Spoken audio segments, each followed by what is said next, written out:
Alright, and welcome back to AZW Action. We have Australian Shar Pei taking on your Savage Heart champion, Angel of Death. And backstory here. Australian Shar Pei performed extremely well back at the Havoc for the Holidays match. He stayed in for a considerable period of time. Of course, here at AZW, when we do a match like that, a Havoc match is our name for any kind of match that's 4 or more people that end up in one match. In this case, 4 people start in the ring, and then I believe it was 16 men in total, and then one comes out every time somebody else is eliminated. So there's always 4 people in the ring until the very end. And I believe he was one of the first people out and stayed in the match for quite some time. And as I was just about to say before I decided I should explain what a Havoc match is, if you haven't seen AZW before or just haven't seen one of those, we do not go by winners generally, although in that case the winner did get a title shot first. Sometimes we go ahead and give the winner a title shot or something. Usually it's just for, bragging rights, and it's part of the, it's really about putting on the best performance you can. So really, the earlier you come out, the better off you are, because then you can really show how tough you are and what kind of performance you can put in, and how competitive you can be in an environment that actually does not benefit someone who normally it wouldn't benefit you if you're out early. In this case, it's more of a, seeing just how long you can survive. Because it's always seemed kind of silly that, like in a Rumble match, although of course we all know what pro wrestling actually is, but just the logic of it, because they used to really only be done as a spectacle. As far as I know, they weren't really done with a reward in mind, because they don't benefit anyone except for the last few people that come out, logically. Or the biggest, craziest sumbitch that came out. That's Andre the Giant. That was kind of his thing. They would have like a big 30, 40 man rumble, over the top rope elimination, which was a big deal back in the day because going over the top rope was considered so dangerous, it was against the rules. That's why Ric Flair did his flippity flop thing over the top rope, because you could get disqualified for doing that to someone on purpose. So an over the top rope elimination match was a big deal. So Andre the Giant would be one of the guys that would come out and he would eliminate everybody. And it was a spectacle match. Something to eat up time on a card, or, just bring in the crowds, because it was something they wouldn't see very often. So we've kind of gone back to a little bit of that old school mentality. We do kind of reward those who perform really well, but not whoever actually wins it at the end. Usually. It was a Doug Graves that won the match in the end, but he performed pretty well, so we thought, okay, we'll go ahead and give him a title match. But other than him managing to pull the win out at the last minute, Australian Shar Pei was really the other guy that stood out in the match. There were a few others, and most of them have already gotten their title shots, or have been otherwise recognized for it. So it's about time for Mr. Shar Pei to get his match, and here it is. So some backstory on these two. We've talked about Angel of Death before. He's kind of the hitman, or bodyguard, not really bodyguard, more of the hitman of the group, the Answer, who is controlled by my in-game avatar, Acid Heads, as I am the guy who actually makes all these videos, and I am Ryan Acid Heads Murphy. So if you're doing an E-Fed, you put yourself in there somehow, and you can't say that I'm biased because my dude just lost his title. So I let whoever's gonna win, win. But that's besides the point. So Angel of Death is kind of the hitman of the group. It's just very all-around well-balanced. He can do a little bit of everything. He can do some of the submissions, some of the high-flying, extremely dangerous kicker. And has some pretty solid power moves as well, mainly using leverage over sheer power. So, and as you can see from all the scars, not adverse to being hardcore, which is why he is currently and by far the longest running champ of the Savage Heart division. Pardon me. Doesn't really use weapons a whole lot. Has them used on him often enough, but prefers to just beat his opponents the normal way. But he does have that kind of vicious, nasty streak that's inherent to the Savage Heart division. Kind of likes the no rules environment. And Australian Shar Pei still kind of trying to find his footing here in AZW. Worked in the middleweight division before we had the YouTube show. Did not have much success there. Tried the heavyweight division briefly. Didn't have much success there. So now he's moved into the Savage Heart division. And it kind of looks like he hasn't really gotten into the idea of hardcore wrestling, trying to stay the hell out on the inside of the ring,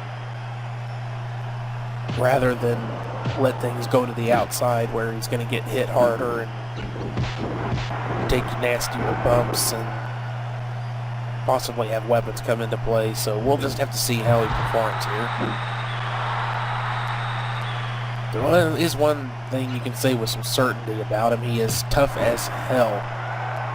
That Holiday Havoc match, he stayed in a long time and just would not go down. But in this situation, he's in against a champ, one of the hardest hitting, just knock you the fuck out, break your ass down, and put your ass out guys in the company, so we'll have to see how he performs. He hasn't been doing too bad so far. And then managing to stay more or less toe-to-toe with AOD. Keeps getting caught here and there, and that's what Angel of Death, that's AOD, that's kind of what he specializes in. It's kind of that counter maneuver and counter wrestling. You know, you keep trying to punch him, he'll keep catching you with that counter headbutt. Keep trying to Irish whip him, he'll keep catching you with those counter power slams and stuff. That tilt-a-whirl power slam with a pin, or the kind of the tossing power slam. Here he gets him up, rack neck breaker, then countering.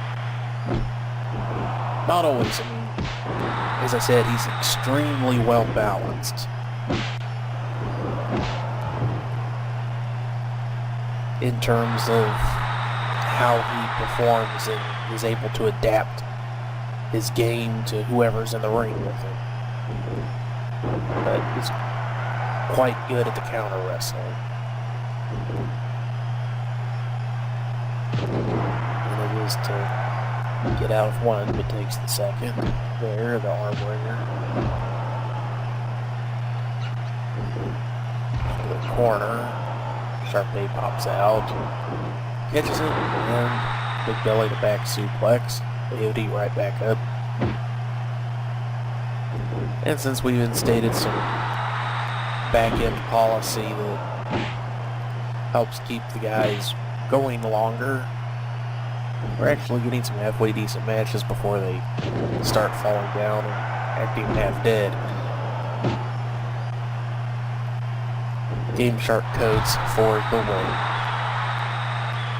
Yeah. Alright, so we got some taunting going on. Shar Pei looks to have gained a little bit of momentum here. Knocks AOD down.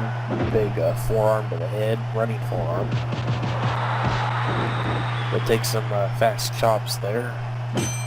Ooh, and a low blow for AOD. So Shar Pei not adverse to a little bit of nasty. Catches him. Huge atomic drop. Really gonna tweak the spine there. Numbs the arse, as it were. And then side backdrop. So Shar Pei managing to get the upper hand here. Let's see if he can really capitalize and keep it going. Wear AOD down. AOD has a hold of him and throwing him out of the ring. Oh, goes for the slingshot splash or crossbody. It's a pescato. Or perhaps... See, I've heard so many damn names for these moves over the years, it's hard to keep track of exactly what is what. Now, a pescato could be more of a... like a body press, rather than a cross body like that. So, just call it a slingshot crossbody or splash, depending on where they're at the time. And he missed it, so that's the point. He gets a hold of him. Kicks to the face. Whipped. Leapfrog over and a shoulder tackle. Clubbing blow takes him down. And a European uppercut. So AOD not staying down for anything really at this point, but neither is Australian Shar Pei. They're still wearing each other down. Oh!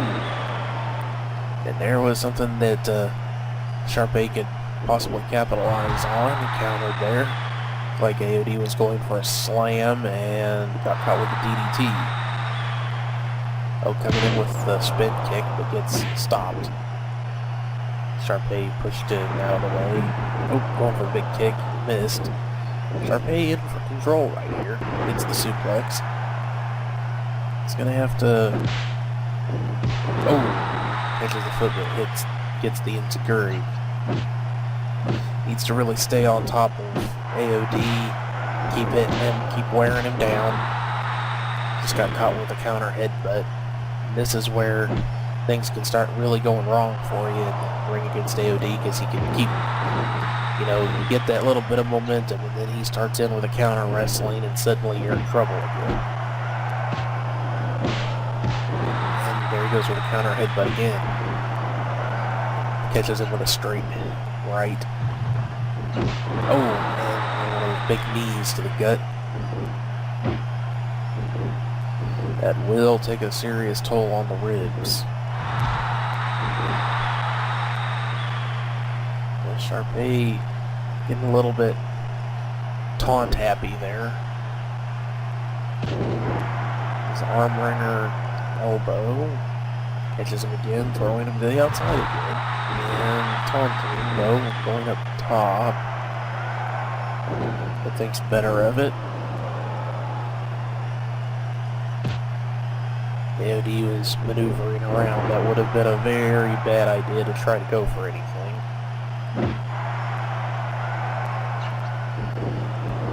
Irish whip first. AOD takes a big back elbow. Spinning back elbow.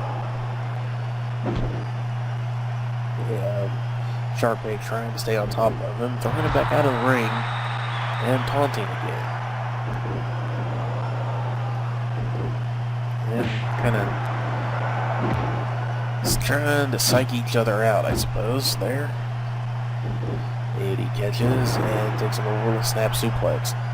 Neither one giving any ground here. They're both still springing up, but nobody's hit any really big moves so far.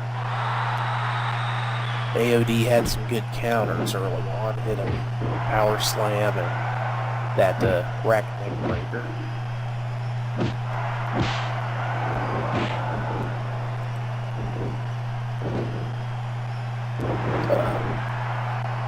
Didn't manage to really hurt Shar Pei, and Shar Pei hasn't hit any big moves on AOD that would really slow him down a whole lot yet.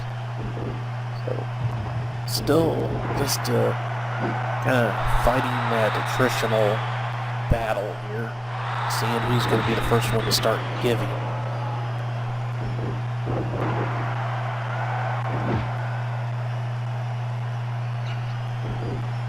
Who will be the first to break down? There's a big knee to the gut on AOD. Kind of a payback for earlier, I guess.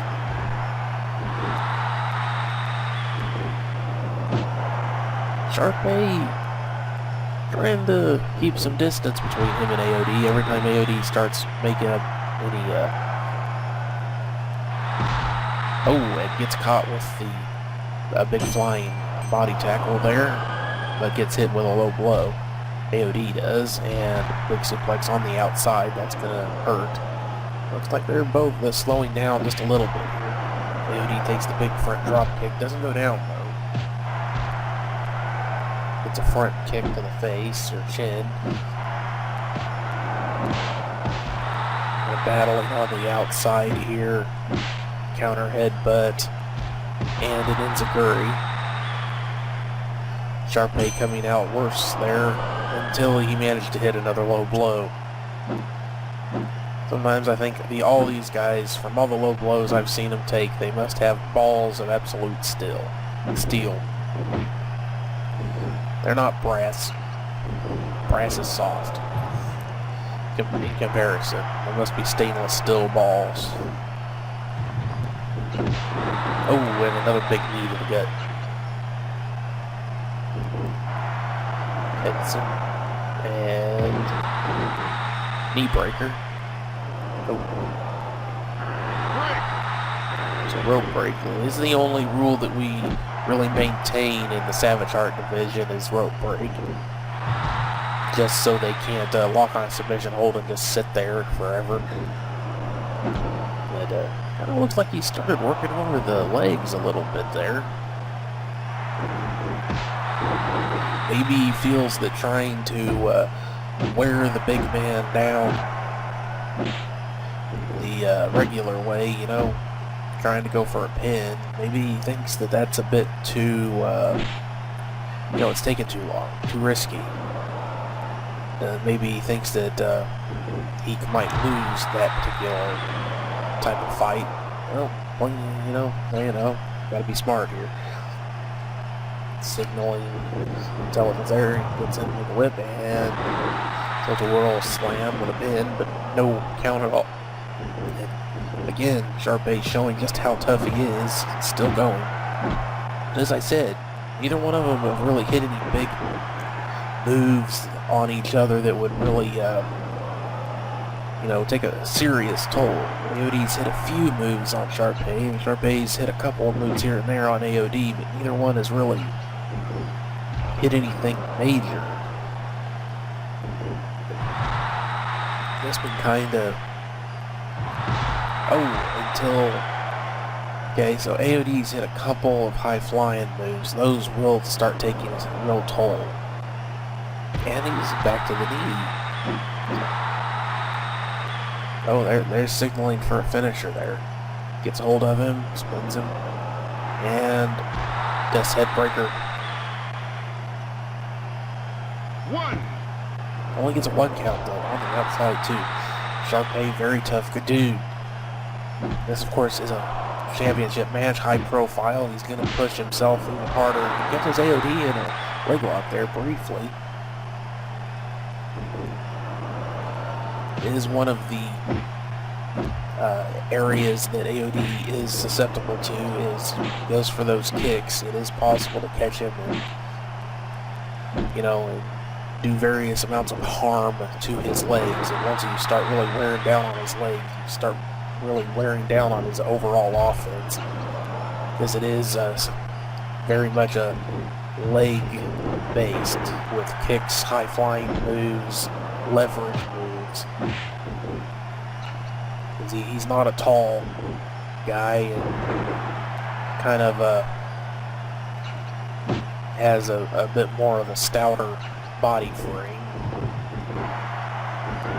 so tends to use that as a leverage, like right there with those snap suplexes. He's not trying to power them up and over with the old school suplex. He's using his body and leverage and his legs to snap them back and over. Oh, and there is that super leg whip there and a knee stomp. He is definitely going to start taking advantage, and there is the damage. A lot of damage has been done to the legs there. Gets caught with a big clothesline, hits the leg sweep. So, Shar Pei, finally some cracks showing in the armor. All that focus of damage to the legs has started to pay off. He's holding his leg now and limping a bit. AOD going for an armbar here. I guess he just wanted to stay on top of him, didn't want to give him a chance to recuperate.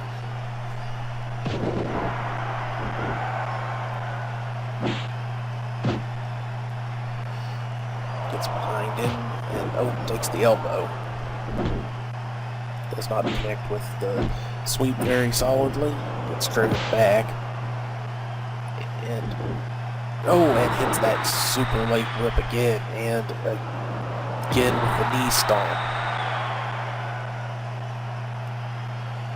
So, Shar Pei, his legs have got to be killing him.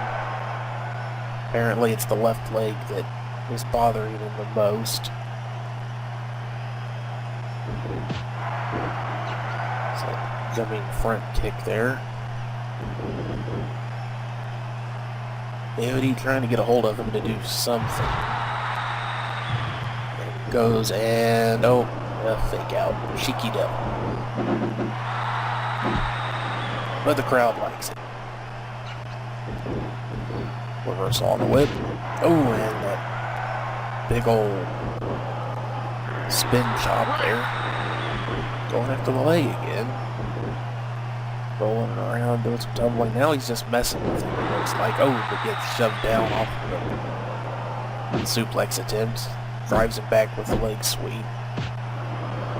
Shar Pei managing to stay on the defensive here, stay in this. Front dropkick connects, but AOD is just throwing him to the outside here. A little bit more taunting. It's driven back. Shar Pei going to be able to get some momentum going there. Caught him again. Gets caught with that front kick. AOD, he's going right to the legs. And this time he is not close to the ropes at all. And there it is. Shar Pei tapped. Not all that surprising. AOD really got in some serious damage to the legs, and as soon as he saw that there was an opportunity to get a win there, he went for it and got that tap out victory. Not that much of a hardcore style match, but as I said, AOD prefers to stick more to, he has that vicious attitude, and as you saw, he had no mercy whatsoever. That super leg whip can easily rip up somebody's leg, their knee especially, and he did it to him twice. That's that kind of vicious streak that he has. And as I was saying about Shar Pei, Australian Shar Pei, I think he's still getting his footing. So I think we'll see more hardcore stuff from him later on down the road. He saw that trying his old tactics didn't work in the Savage Art division. And, we were having a conversation before the match earlier, and he said that he really wants to give this a solid go. He's not just going to wimp out if he loses this match, and he did. He wants to kind of evolve his style and see where things take him. So we'll be seeing more things out of Australian Shar Pei, and probably better things too, hopefully. Because he's a cool dude, good guy, very tough. I think he can do well in the Savage Art division. He just needs to find his footing and figure out what kind of competitor he is going to be. So thanks very much for watching. Don't forget to give that like button a good stretch for me. And we'll see you on the next one. Bye-bye.